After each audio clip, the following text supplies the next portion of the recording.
राम राम जपते हुए बाली ने प्राण त्याग किया। सुग्रीव को किष्किंधा का राज्य दिया गया। राम की अनासक्ति भी कैसी है। रावण की हार हुई और लंका का राज्य राम को मिला, किंतु उन्होंने कहा मुझे धन या राज्य की आसक्ति नहीं है। लंका का राज्य विभीषण को दे दिया। कंस की मृत्यु होने पर मथुरा का राज्य कृष्ण के हाथों में आया, किंतु उन्होंने उग्रसेन को दे दिया। राम और कृष्ण जैसा बोलते हैं वैसा ही आचरण करते हैं। श्री कृष्ण ने अर्जुन को युद्ध भूमि में 6 शास्त्रों का सार एक ही घंटे में सुनाया था। श्री कृष्ण ने अर्जुन को युद्ध भूमि में 6 शास्त्रों का सार एक ही घंटे में सुनाया था। भगवान का ज्ञान भी कैसा है। अर्जुन ने कहा था आप जो कहेंगे वही करूँगा।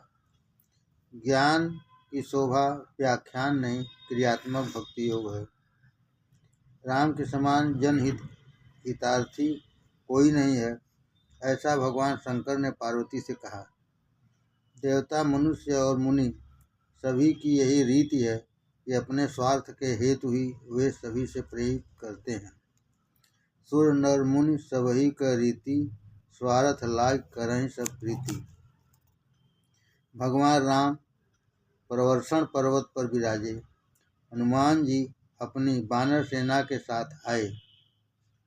राम जी ने अपनी मुद्रिका हनुमान जी को देते हुए कहा यह सीता जी को देना और मेरे विरह तथा बल की सारी बातें सुनाकर तुरंत लौट आना। हनुमान जी ने अपनी वानर सेना के साथ दक्षिण की ओर प्रयाण किया। वे जामवंत के पास आए, जहाँ संपाति ने उन्हें समाचार दिया कि सीता जी को अशोक वन में रखा गया है। समुद्र को पार करना कठिन था। राम नाम और संयम के बल के बिना समुद्र पार किया नहीं जा सकता। हनुमान जी ने आवेशपूर्वक कहा यदि आप कहें तो सारी लंका को समुद्र में डुबो दूं। जामवंत, धीरज रखो। यदि लंका को डुबो दोगे तो सीता जी भी डूब जाएंगी। तो हनुमान जी ने उड़ान भरी और उड़ते हुए समुद्र पार करने लगे। मार्ग में सुरसा ने अवरोध करने का प्रयत्न किया। हनुमान जी ने उसका नाश किया। हनुमान जी लंका आ पहुँचे। सायंकाल का समय था। लंका दर्शन करने निकले। वहाँ का वैभव अलौकिक है। मध्य रात्रि के समय लंका में प्रवेश करने जा रहे थे कि लंकिनी ने रुकावट की तो उन्होंने उसे मार दिया। मरते हुए लंकिनी ने कहा मुझे ज्योतिषी ने कहा था कि तुझे कोई मारे तब समझ लेना कि रावण की भी मृत्यु होने जा रही है। हनुमान जी को लंकिनी ने यह भी कहा कि लंका में घूमते समय राम जी को हमेशा अपने हृदय में रखना। शायद राक्षसियों के विहार को देखकर मन विकारी हो जाए। हृदय राख कौशलपुर राजा। मानव समाज में बस कर मानव बनना आसान नहीं है। एकांत में बैठकर ब्रह्मचिंतन करना आसान है। जन समाज में के मध्य में विलासी लोगों के साथ रहकर निर्विकार रहना बड़ा कठिन है। शरीर से चाहे पाप न हो, मन से तो हो ही जाता है। हनुमान जी को कौन उपदेश दे सकता है। वे तो सकल विद्या के आचार्य हैं। फिर भी लंकिनी के वचन उपेक्षणीय नहीं है। हनुमान जी को लगा मैंने आँख से यह दृश्य देखा नहीं, आँख से चाहे देखा है, मन से चिंतन तो किया ही नहीं। हनुमान जी तो बाल ब्रह्मचारी हैं। वहाँ से वे इंद्रजीत के आवास में आए। वहाँ सुंदरी सुलोचना को देखकर उन्होंने सोचा शायद यही सीता जी हैं। नहीं, ये सीता जी नहीं हैं। एक नाथ जी महाराज ने सुंदरकांड में बड़ा अच्छा वर्णन किया है। हनुमान जी साक्षात शिव जी का अवतार थे। पार्वती जी भी अवतार लेने का आग्रह करने लगी थी तो शिव जी ने कहा, नहीं, मुझे ब्रह्मचारी रहना है। पार्वती ने कहा, मैं आपके बगैर जी नहीं सकती। तो शिव जी ने हनुमान जी का रूप लिया और पार्वती जी बनी उनकी पूंछ। शिव जी ने हनुमान जी का रूप लिया और पार्वती जी बनी उनकी पूंछ। यह योग माया सभी के घर में जाती हैं। हनुमान जी की पूंछ बढ़ती ही गई। रावण की बहुत फजीहत हुई। हनुमान जी ने सारी रात सूक्ष्म रीत से भ्रमण किया, किंतु सीता जी कहीं भी दिखाई नहीं देती थी। प्रातःकाल में विभीषण के आवास में प्रविष्ट हुए। वहां उन्होंने देखा कि विभीषण ने नींद से जागते ही राम का नाम स्मरण और उच्चारण किया। हनुमान जी सोचने लगे, इन राक्षसों की बस्ती में यह कौन वैष्णव है। हनुमान जी ने ब्राह्मण का रूप लिया और विभीषण के निकट गए। विभीषण ने उनसे पूछा, कौन है आप? राम तो नहीं है क्या? प्रभाव में आपके दर्शन हुए सो मेरा सारा दिन अच्छा बीतेगा और कल्याण होगा। प्रभात में आपके दर्शन हुए सो मेरा सारा दिन अच्छा बीतेगा और कल्याण होगा। हनुमान जी ने सारी बात बताते हुए सीता जी का पता पूछा। विभीषण, आपके दर्शन होने से मुझे विश्वास हो गया है कि राम जी के दर्शन मुझे अवश्य होंगे। मैं तो अधम हूँ, किंतु आपके कारण राम मुझे अवश्य अपनाएंगे। रात्रि में सोने से पहले तथा प्रातः काल में जागते ही प्रभु स्मरण और शुभ विचार करो। हनुमान जी अशोक वन में आए। वहाँ सीता जी समाधि अवस्था में बैठकर राम राम जप रही थी। उनका शरीर दुर्बल हो गया था। हनुमान जी ने उनको मन ही मन प्रणाम किया और वृक्ष की डाली पर बैठकर राम कथा सुनानी शुरू की। आपको ढूंढने के लिए कई बानर भेजे गए हैं, उनमें से मैं भी एक हूँ। मैं रामचंद्र जी का दूत हूँ। आज मेरा जीवन सफल हो गया। साक्षात आद्याशक्ति सीता जी को प्रणाम करता हूँ। सीता जी, भाई कौन हो तुम? प्रत्यक्ष क्यों नहीं आता है तुम मेरे समक्ष? हनुमान जी ने सामने आकर माता जी को प्रणाम किया। माता जी, मैं हूँ रामचंद्र जी का दूत। आप मेरी माता हैं। मुझे आज बड़ा आनंद हुआ और उन्होंने रामचंद्र जी का संदेश सुनाया। वे आपकी उपेक्षा नहीं करते हैं। वे शीघ्र ही यहाँ आ रहे हैं। माता जी, मुझे भूख लगी है। यहाँ फल तो बहुत हैं, किंतु राक्षस लोग निगरानी कर रहे हैं। सीता जी ने कहा, नीचे गिरे हुए फल ही खाना, तोड़कर न खाना। हनुमान जी ने सोचा कि माता जी ने फल तोड़ने की मनाही की है, वृक्षों को झंझोड़ कर फल गिराने की नहीं, और उन्होंने वृक्षों को झंझोड़ कर फल गिराए और आहार किया। संत तो भोजन करते समय भी भजन चालू ही रखते हैं। अन्न की निंदा पाप है। हनुमान जी ने दिव्य बानर का स्वरूप धारण किया और पूंछ को उसका काम करने की आज्ञा दी। पूंछ ने बहुतों को मारा, कई राक्षसियों का संहार किया। इतने में इंद्रजीत ने वहां आकर ब्रह्मास्त्र छोड़ा। हनुमान जी ने ब्रह्मास्त्र का सम्मान किया। इंद्रजीत हनुमान जी को बांधकर राजसभा में ले आया। रावण ने हनुमान जी से पूछा, ऐ बंदर, कहाँ से आया है तू? क्यों आया है? हनुमान जी ने, ए दशानन, मैं तो तुम्हें उपदेश देने के लिए आया हूँ। शिव जी को प्रसन्न करने के लिए तू तपस्वी बना था, फिर भी पराई स्त्री सीता जी को बंदी बनाया। रामचंद्र जी की शरण में आ, वे तेरे सभी पाप क्षमा करेंगे। किंतु रावण कब समझने वाला था? वह तो अहंकारी था। उसने अपने सेवकों से कहा, इस बंदर की पूंछ में ही शक्ति है, जला दो इस पूंछ को। सेवक हनुमान जी की पूंछ को कपड़े से लपेटने लगे। हनुमान जी अपनी पूंछ को बढ़ाते गए। लंका के सारे बाजार का कपड़ा खत्म हो चुका।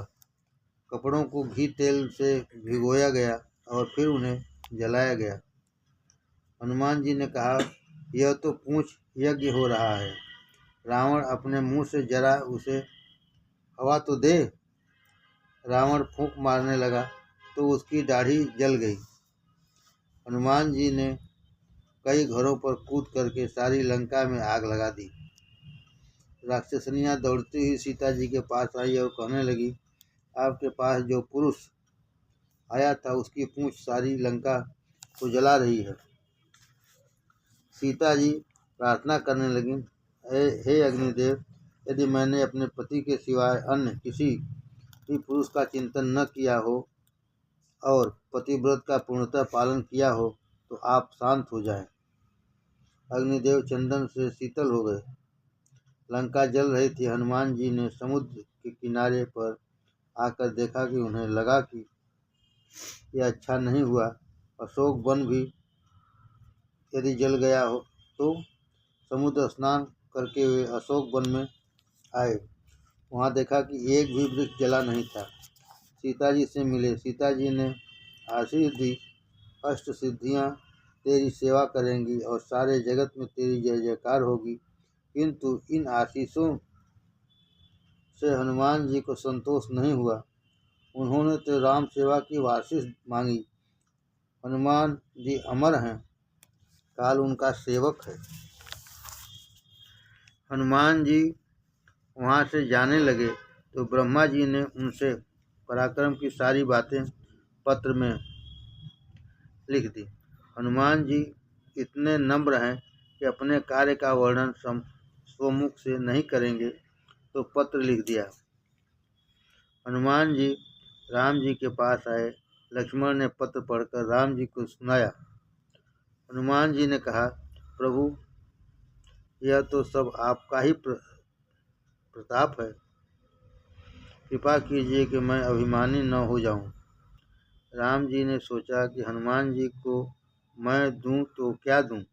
उन्होंने हनुमान जी को अपनी बाहों में भर लिया। रामचंद्र जी ने वहां से विजयदशमी के दिन प्रयाण किया और समुद्र के किनारे पर आए। उनका नियम था कि प्रतिदिन शिव जी की पूजा करना। वहाँ कोई शिवलिंग नहीं मिला तो हनुमान जी को काशी से शिवलिंग ले जाने की आज्ञा दी। हनुमान जी को लौटने में देरी हुई तो राम जी ने बालू का शिवलिंग बनाया और पूजा की। वही शिवलिंग रामेश्वर है। जो रामेश्वर का दर्शन करेगा वह देह त्याग के बाद मेरे धाम में आएगा। जे रामेश्वर दर्शन करहीं ते तनु तज मम लोक सिधरहीं। इधर लंका में रावण ने नगरजनों की सभा बुलाई। विभीषण ने कहा, भैया राम जी की शरण में जाकर सीता जी को सकुशल लौटा दो। रावण ने गुस्से से विभीषण को लताड़ दिया। धन्य है विभीषण को की लात खाकर भी बड़े भाई को बंधन किया। मुझको जो ठीक लगे तो तुमको जो ठीक लगे वही करो। मैं तो श्री राम की शरण में जा रहा हूँ।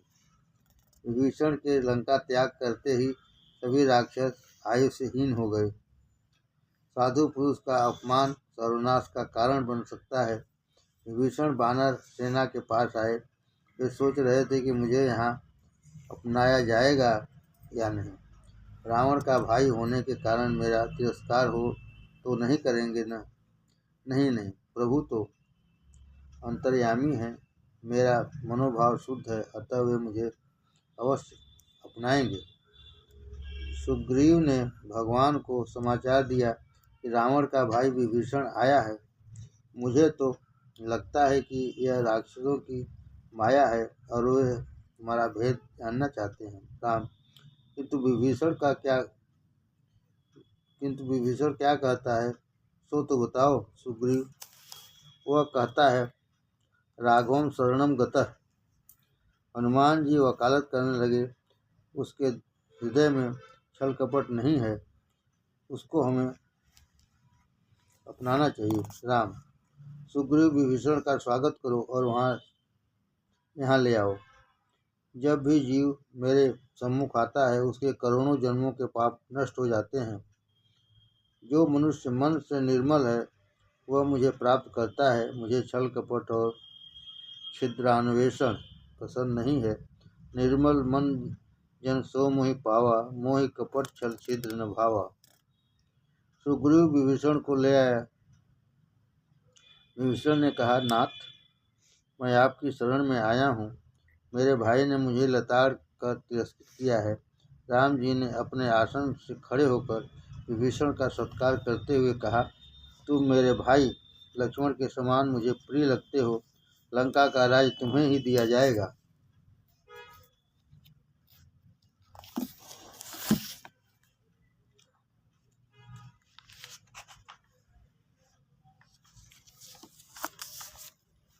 विभीषण ने सोचा था कि रावण की मृत्यु के पश्चात प्रभु मुझे ही लंकापति बनाएंगे।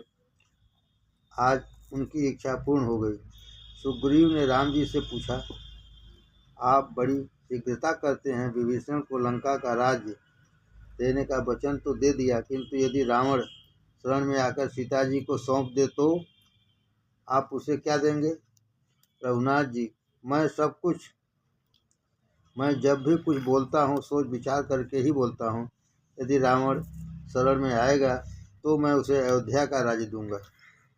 विभीषण शरण आयो करयो लंकाधीश। यह सुनी रावण शरण आए तो करहूँ कौशलाधीश। रावण यदि शरण में आएगा तो उसे अयोध्या का राज्य देकर हम सभी भाई वनवास करेंगे। समुद्र पर पत्थर का सेतु रचा गया। पत्थर पर राम नाम लिखने से पत्थर तैरते हैं। राम नाम से यदि जड़ पत्थर तैर सकता है तो मनुष्य क्यों तैर न सके। विश्वास पूर्वक श्रद्धा पूर्वक राम नाम का जप करोगे तो भवसागर पार कर जाओगे। इस कलयुग में इसके सिवाय अन्य कोई उपाय नहीं है। पत्थर तक राम नाम से तैर जाते हैं।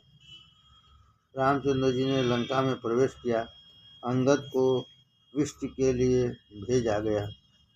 अनेक राक्षस मर गए। लक्ष्मण ने कपट से इंद्रजीत का मस्तक उड़ा दिया। सुलोचना ने सती होना चाहा।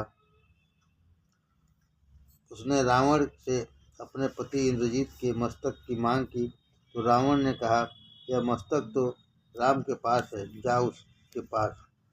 तो सुलोचना ने कहा, मुझे शत्रु के पास क्यों भेज रहे हो? मैं सुंदर हूँ, सो वहाँ कुछ अनर्थ हुआ तो?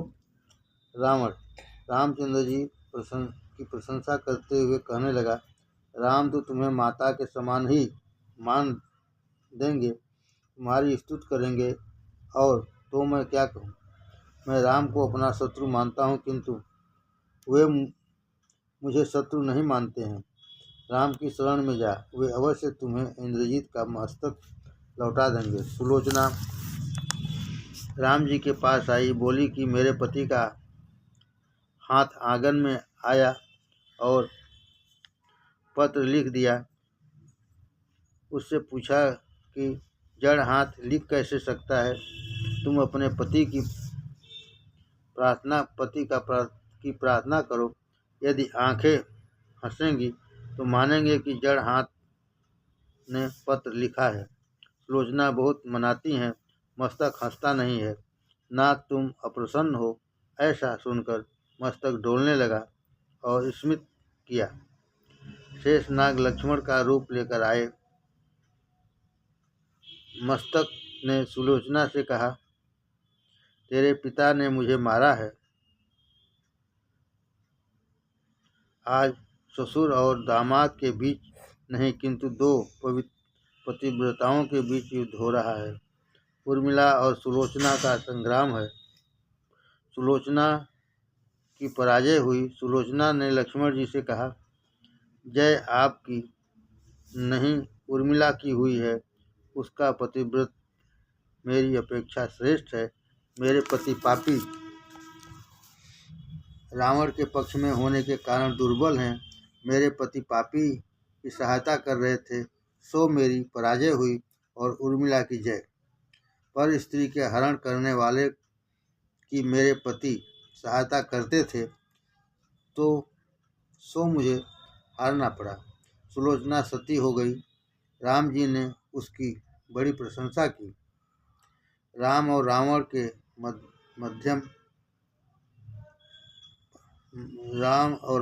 मध्य भयंकर युद्ध छिड़ गया। रावण की नाभि में जो अमृत था उसे अग्नेस्त्र द्वारा सुखा दिया गया। रावण की मृत्यु हुई। हनुमान जी ने सीता जी को राम की विजय का समाचार दिया। प्रभु ने स्वयं कुछ भी नहीं लिया। लंका का सारा राज विभीषण को सौंप दिया। वानरों का सम्मान किया गया। जब रामचंद्र जी आदि पुष्पक विमान पर सवार होकर अयोध्या की दिशा में लौट चले, मार्ग में उन्होंने सीता जी को रामेश्वर का दर्शन कराया। विमान प्रयागराज आया। हनुमान जी को आगे बढ़ने की आज्ञा की। हनुमान जी भरत के पास आए। भरत राम पादुका की पूजा करते हुए सीताराम का जप कर रहे थे। हनुमान जी ने कहा, भरत जी, राम लक्ष्मण जानकी पधार रहे हैं। भरत जी ने विमान देखा तो आनंदित हो गए। विमान में से सब नीचे उतरे। राम जी ने भरत को बाहों में भर लिया। दोनों का मिलन हुआ और लोग समझ भी न पा रहे थे कि इन दोनों में से राम कौन है और भरत कौन। दोनों का वर्ण श्याम है, वल्कल समान है और शरीर कृष्ण है। वशिष्ठ ऋषि ने राज्याभिषेक का मुहूर्त दिया। वैशाख मास के शुक्ल पक्ष की सप्तमी राज्याभिषेक की विधि संपन्न हुई। भगवान श्री रामचंद्र जी और सीता जी ने कनक सिंहासन पर आसन किया। राम राज्य में कोई दरिद्र, रोगी, लोभी, झगड़ालू नहीं था। प्रजा हर तरह से सुखी थी। उनके राज्य में वकील वैद्यों का कोई काम न था। उस समय वकील वैद्य बेकार हो गए थे। शायद इसी कारण से उनके धंधे में आज बड़ी तेजी है। राम राज्य में सारी प्रजा एकादशी का व्रत करती थी। एकादशी के दिन रसोई बनाने की बात तो दूर रही, अन्न के दर्शन नहीं करने चाहिए। एकादशी के दिन रसोई बनाने की बात तो दूर रही, अन्न के दर्शन नहीं करने चाहिए। कथा सुनते तो हैं तो कुछ व्रत भी रख लीजिए। जब करूँगा, एकादशी करूँगा, प्रभु सेवा के पहले भोजन न करूँगा, ऐसा कोई भी नियम अपनाओगे तो कथा श्रवण का फल मिलेगा। हनुमान जी रामचंद्र जी की सेवा कर रहे हैं। वे इस प्रकार सेवा करते थे कि अन्य किसी के लिए सेवा करने का कोई अवकाश ही नहीं रहता था। सीता जी सोचने लगी कि इस हनुमान के कारण मैं तो अपने पति की कुछ सेवा कर ही नहीं पाती। इस हनुमान के कारण मैं अपने पति की कुछ सेवा कर ही नहीं पाती। जब सेव्य एक है और सेवक अनेक हैं तो ऐसी विषमता हो ही जाती है। जब सेव्य एक हैं और सेवक अनेक हैं तो ऐसी विषमता हो ही जाती है। दासोहम के बाद सोहम हो सकता है। ज्ञानी लोग भी पहले दास्य भाव रखते हैं और बाद में सोहम की भावना रखते हैं। राम जी, हनुमान जी को भी सेवा का अवसर देना ही पड़ेगा। उसने आज तक मेरी बड़ी सेवा की है, मैं उसका ऋणी हूँ। प्रभु को दुख हुआ कि लोग हनुमान जी को पहचानते और समझते नहीं हैं। सीता, भरत और शत्रुघ्न हनुमान जी को सेवा करने नहीं देते हैं। सीता, भरत और शत्रुघ्न हनुमान जी को सेवा करने नहीं देते हैं। राम सेवा ही तो हनुमान जी का जीवन था। सेवा और स्मरण के हेतु ही तो जो जीता है वही सच्चा वैष्णव है। सेवा और स्मरण के हेतु जो जीता है वही सच्चा वैष्णव है। वेश में वैष्णव होना, वैष्णव कहलाना कठिन नहीं है, किंतु हृदय से वैष्णव बनना बड़ा कठिन है। हनुमान जी ने सीता जी से पूछा, माता जी आप मुझसे नाराज हो गई हैं क्या? आप मुझे राम जी की सेवा क्यों नहीं करने देती? हनुमान जी ने सीता जी से पूछा, माता जी आप मुझसे नाराज हो गई हैं क्या? आप मुझे राम जी की सेवा क्यों नहीं करने देती? सीता जी, कल सेवा का सारा काम बांट दिया गया है और तेरे लिए कोई काम बाकी नहीं रहा है। हनुमान जी, एक सेवा बाकी है। राम जम्हाई लेंगे तो चुटकी कौन बजाएगा? हनुमान जी, एक सेवा बाकी है। राम जम्हाई लेंगे चुटकी कौन बजाएगा? जम्हाई आने पर चुटकी बजनी चाहिए, अन्यथा आयुष्य कम होता है। सीता जी, अच्छा तो यह सेवा तू करना। हनुमान जी आज तक दास्य भाव से राम जी के चरण की ही निहारते हैं। अब माता जी की आज्ञा के कारण मुखारबिंदु के दर्शन करने लगे हैं। सीता जी और राम जी यदि बातचीत करना चाहें तो भी बीच में हनुमान जी उपस्थित ही हैं। सीता जी और राम जी यदि बातचीत करना चाहें तो भी बीच में हनुमान जी उपस्थित ही हैं। सारा दिन तो विनोद में निकल गया। रात्रि आई, राम जी के पास हनुमान जी पहले से ही आ गए हैं। सीता जी, हनुमान अब तुम जा सकते हो। हनुमान जी, माता जी आप ही ने तो मुझे यह सेवा सौंप दी है। प्रभु जब जम्हाई लें यह कौन जान सकता है, सो मुझे तो यहीं रहना पड़ेगा। सीता जी ने राम जी से कहा, नाथ अपने इस सेवक को और बाहर जाने की आज्ञा दीजिए। राम जी, मैं हनुमान जी को तो कैसे कहूँ, मैं उसका ऋणी हूँ। उसके एक एक उपकार के बदले में मैं अपना प्राण दूं तो भी कम है। प्रभु की ऐसी बात सुनकर भी सीता जी ने हनुमान जी को बाहर जाने की आज्ञा दी। प्रभु की ऐसी बात सुनकर भी सीता जी ने हनुमान जी को बाहर जाने की आज्ञा दी। वे बाहर जाकर सोचने लगे, एक सेवा मिली थी वह भी छीन ली गई। अब सारी रात मैं चुटकी बजाता रहूँगा कि जिससे राम की सेवा हर समय अपने आप ही होती रहे। इधर राम जी सोच रहे हैं कि मेरे ही कारण हनुमान जग रहा है, वह जागा करे और मैं सोता रहूं, यह ठीक नहीं है। कीर्तन भक्ति भगवान को अतिशय प्यारी है। मेरा हनुमान जाग रहा है, मैं अकेला कैसे सो सकता हूँ? मेरे हनुमान को मेरी पत्नी ने निकाल बाहर किया है। मेरे हनुमान को मेरी पत्नी ने निकाल बाहर किया है। रघुनाथ जी ने भी युक्ति सोची। वे बार बार जम्हाई लेने लगे और हनुमान के साथ साथ जागते रहे। सीता जी मन ही मन डर गई। पतिदेव कुछ बोलते नहीं हैं। वह भागी हुई कौशल्या के पास गई और कहा, माता जी उनको शायद किसी राक्षस की नज़र लग गई। वशिष्ठ जी को बुलाया गया। वे समझ गए कि भगवान के किसी लाडले भक्त का आज अपमान हुआ है। भक्त के दुख से भगवान दुखी हो रहे हैं। वशिष्ठ जी ने सीता जी से पूछा, आज का सारा दिन कैसे बीता था? कुछ गड़बड़ तो नहीं हुई थी? सीता जी, हनुमान जी से सेवा भार छीन लिए जाने के कारण यह सब हुआ और प्रभु ने ठीक से भोजन तक नहीं किया। उन्होंने हनुमान जी की चुटकी बजाने की सेवा की भी बात बताई। सभी राम के आवास में आए। वहाँ हनुमान जी नाचते हुए राम नाम का जप कर रहे थे। वशिष्ठ जी, महाराज कीर्तन करो किंतु चुटकी मत बजाओ, वैसा करने से राम जी को जम्हाई आएगी। जगत राम के अधीन है और राम आपके अधीन है। तो वैसे आप कौन हैं? हनुमान जी कहते हैं, देह बुद्धि से मैं राम का दास हूँ, जीव बुद्धि से राम का अंश हूँ, आत्मदृष्टि से सोचो तो हम एक हैं, मुझ में और राम में कोई भेद नहीं है, भक्त और भगवान एक है। ब्रह्म का ज्ञाता ब्रह्म से अलग रह नहीं सकता, ब्रह्मविद ब्रह्मैव भवति। रामायण की कथा करुण रस प्रधान है। बाल कांड के सिवाय अन्य सभी कांड आंसुओं से भरे हुए हैं।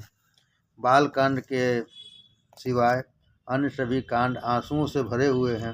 रामायण समाप्त होने पर वाल्मीकि सोचने लगे, उसमें से तो बस करुण रस ही है। अतः उन्होंने बाद में आनंद रामायण की रचना की।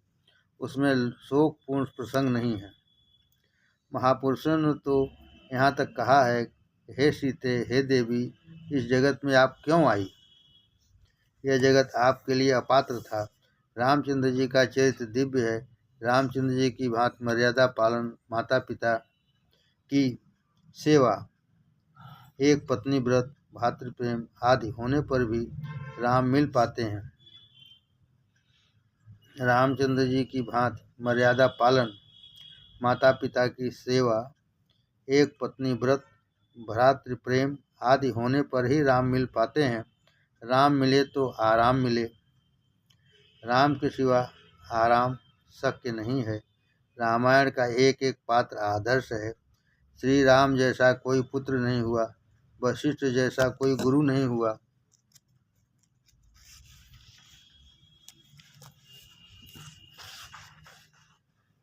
दशरथ जैसा कोई पिता नहीं हुआ, कौशल्या जैसी कोई माता नहीं हुई, श्री राम जैसा कोई पति नहीं हुआ, सीता जैसी कोई पत्नी नहीं हुई, भरत जैसा कोई भाई नहीं हुआ, रावण जैसा कोई शत्रु नहीं हुआ। रामायण में बताया गया है, मातृप्रेम, पितृप्रेम, पुत्र प्रेम, भ्रातृ प्रेम, पति प्रेम, पत्नी प्रेम का सर्वोच्च आदर्श रूप। एक नाथ जी ने भावार्थ रामायण में लिखा है कि रावण की भक्ति शत्रु भक्ति, विरोध भक्ति थी। रावण ने सोचा कि यदि मैं अकेला ही राम की भक्ति करता हूँ तो मात्र मेरा ही उद्धार होगा, मेरे ये राक्षस तो कभी प्रभु का नाम लेंगे ही नहीं। सो यदि मैं राम से शत्रुता करूं तो राम के साथ युद्ध होगा और युद्ध भूमि में सभी राक्षस मरते समय भगवान के दर्शन पा सकेंगे और उनका उद्धार होगा। इस प्रकार सारे राक्षस समुदाय के उद्धार के हेतु ही रावण ने श्री राम से शत्रुता मोल ली। रावण ने कुंभकर्ण से यही कारण बताया था राम से अपनी शत्रुता का। रामायण श्री राम का नाम स्वरूप है। रामायण का एक एक कांड राम जी का अंग है। बाल कांड श्री राम का चरण है, अयोध्या कांड श्री राम की जंघा है, अरण्य कांड श्री राम का उदर है, किष्किंधा कांड श्री राम का हृदय है, सुंदर कांड श्री राम का कंठ है, लंका कांड श्री राम का मुख है, उत्तर कांड श्री राम का मस्तक है। श्री राम का नाम स्वरूप रामायण ग्रंथ जीव मात्र का उद्धारक है। रामचंद्र जी जब भी इस पृथ्वी पर साक्षात अवतरित होते हैं तभी अनेक जीवों का उद्धार होता है। इतना ही नहीं, जब वे प्रत्यक्ष विद्यमान नहीं होते हैं तब रामायण अनेक जीवों का उद्धार करती है। श्री राम ने तो कुछ भी जीवों का उद्धार किया था, जबकि रामायण तो अब भी कई जीवों को प्रभु के मार्ग की ओर ले जा रही है। अनेकों का कल्याण उसने किया है, कर रही है और करती रहेगी। सो एक दृष्टि से हम रामायण को राम से श्रेष्ठ कहें तो कोई आपत्ति नहीं है। रामचरित मार्गदर्शक है। रामायण से सभी को सीख मिलती है। अपना मन कैसा है यह जानता है तो रामायण पढ़ो। अपना मन कैसा है यह जानना है तो रामायण पढ़ो। रामायण का मनन करने से उसमें अपना मन दिखाई देगा। रामायण मनोमालिन्य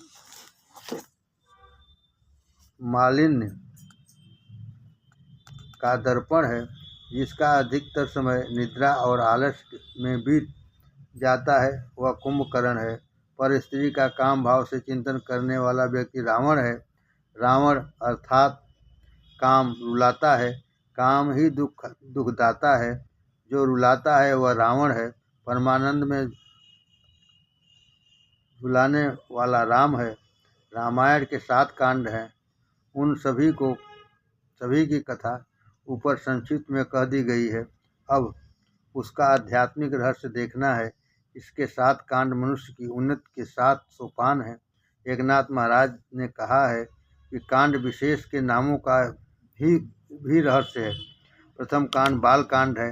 बालक से निर्दोष बनोगे तो राम को प्रिय लगोगे। बालक प्रभु को प्रिय है, कारण कि बालक निर्भिमानी होते हैं, उसमें छल कपट नहीं होता। विद्या, धन और प्रतिष्ठा बढ़ने पर भी अपना हृदय बालक सा निर्दोष और भोला भाला ही बनाए रखना बालकांड निर्दोष कांड है। राम किसे मिलते हैं? जो बालक जैसा निर्दोष बन जाता है उसे ही। बालक से निर्दोष और निर्विकारी बनने का प्रयत्न करो। आँखों के द्वारा दोष मन में प्रविष्ट होता है। सो दृष्टि पर अंकुश रखोगे तो जीवन निर्दोष बनेगा। जैसी दृष्टि वैसी सृष्टि। सृष्टि किसी को सुख रूप लगती है तो किसी को दुख रूप।